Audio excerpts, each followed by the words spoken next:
WRD JEE 2016 shift first पेपरचे last 10 questions आज आपण कवर करणार आहोत. आपण नॉन टेक्निकलचे 40 क्वेश्चन आणि हे टेक्निकलचे 60 क्वेश्चन्स हे कवर केलेले आहेत. फर्स्ट क्वेश्चन आहे for pair of circular arcs used to form compound curve. There are different types of curve used in a road. त्यापैकी आपण जे महत्त्वाचे आहेत ते पाहूयात. फर्स्ट आहे circular curve. In a circular curve it is also called a simple circular curve, curve of constant radius and connect to straight line tangential. या कर्वमध्ये जे कर्वचे रेडियस आहे ते कॉन्स्टंट असतं आणि ते टू स्ट्रेट लाईन जे आहेत टँजेन्शियली त्यांना कनेक्ट करतं. नेक्स्ट जो कर्व आहे compound curve. In a compound curve different रेडियसचे different more than one curve आपण यूज करतो. यामध्ये हे रेडियस R1 या कर्वचे आहे अँड रेडियस R2 साठी हा कर्व, असे दोन किंवा दोनपेक्षा जास्त कर्व आपण यामध्ये यूज करतो आणि जे की त्यांचं रेडियस हे डिफरंट असते.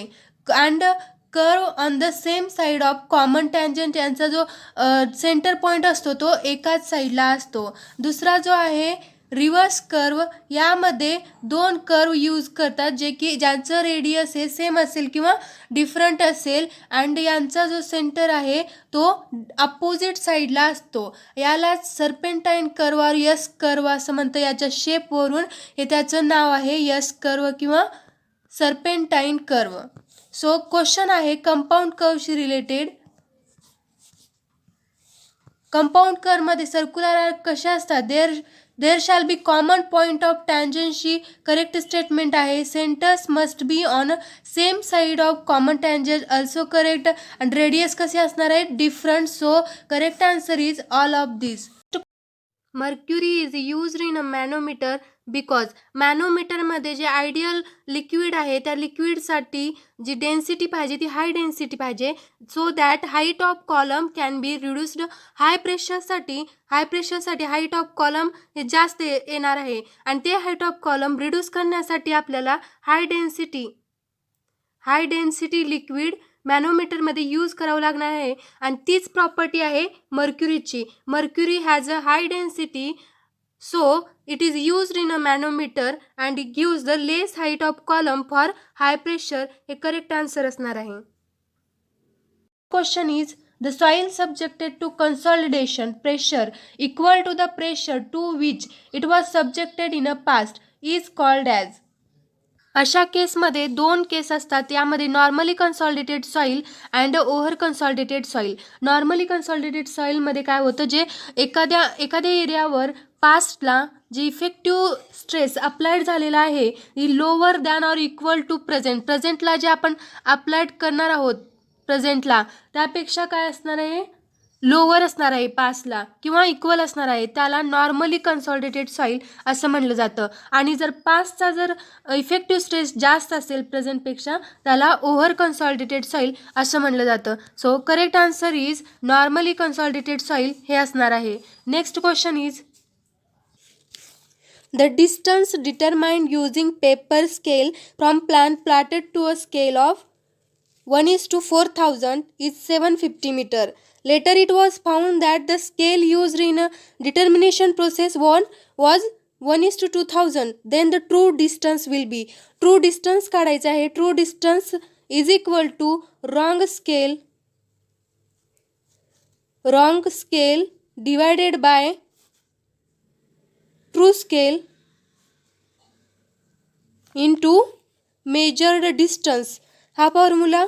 यानुसार रॉंग स्केल आपल्याला काढायचं होतं 1:4000 या स्केलने काढायचं होतं, पण नंतर आपल्याला असं लक्षात येतं की इट वॉज फाउंड दॅट ती स्केल कशी होती? 1:2000 होती. So wrong scale is 1/2000 divided by 1/4000.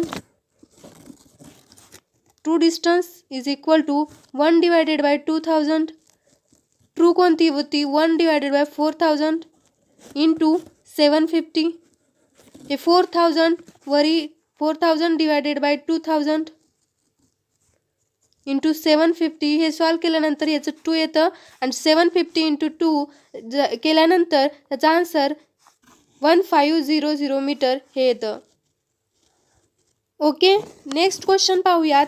The nature of force developed in a bottom most member of king posters. King posters दिलेला आहे.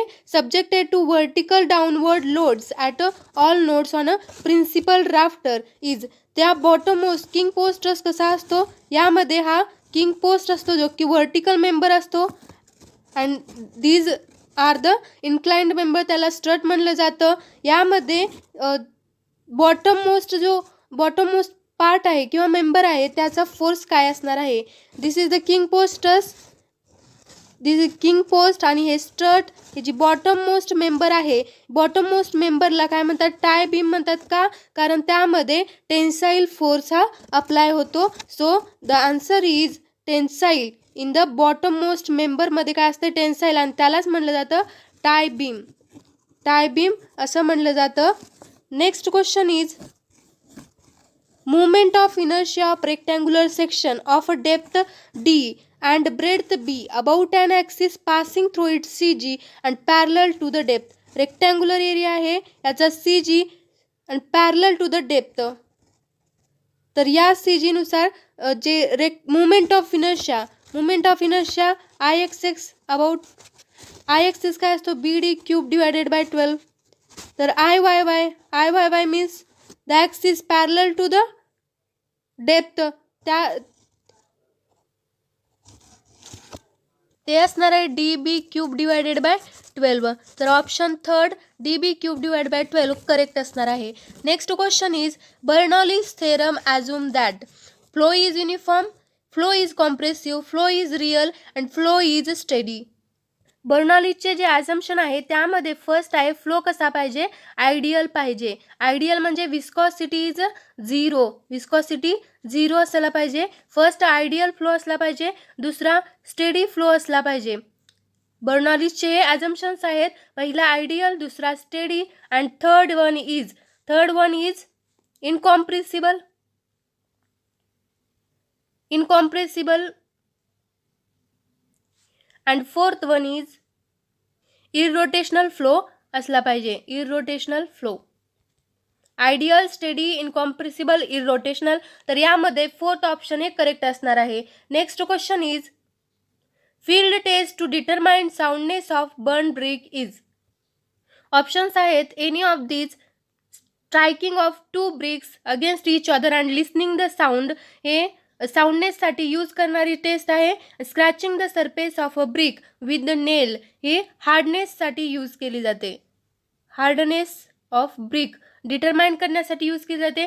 जर आपण ब्रिकच्या सरफेसला स्क्रॅचिंग केलं आणि if no impressions is left on the surface then brick is sufficiently hard असे म्हणलं जातं. Dropping it on the ground from a height of round 1 metre ही साऊंडनेसची टेस्ट नाही. So correct answer is option 2, striking of 2 bricks against each other and listening the sound.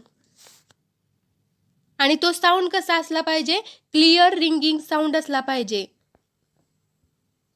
Clear ringing sound असला पाहिजे म्हणजे ती ब्रिक कशी असणार आहे, गुड क्वालिटीची असणार आहे. Next question, aerosol contributing towards air pollution is. Aerosol it is a source of air pollution. एरोसोलमुळे काय होतं, एअर पोल्युशन होतं आणि यामध्ये डस्ट, स्मोक और मिस्ट, पुन्हा फॉग, फ्युम्स हे इन्क्लूड असतात. म्हणजे जे सॉलिड और लिक्विड पार्टिकल्स आहेत किंवा गॅसियस आहेत त्यांचं डिस्पर्जन असतं.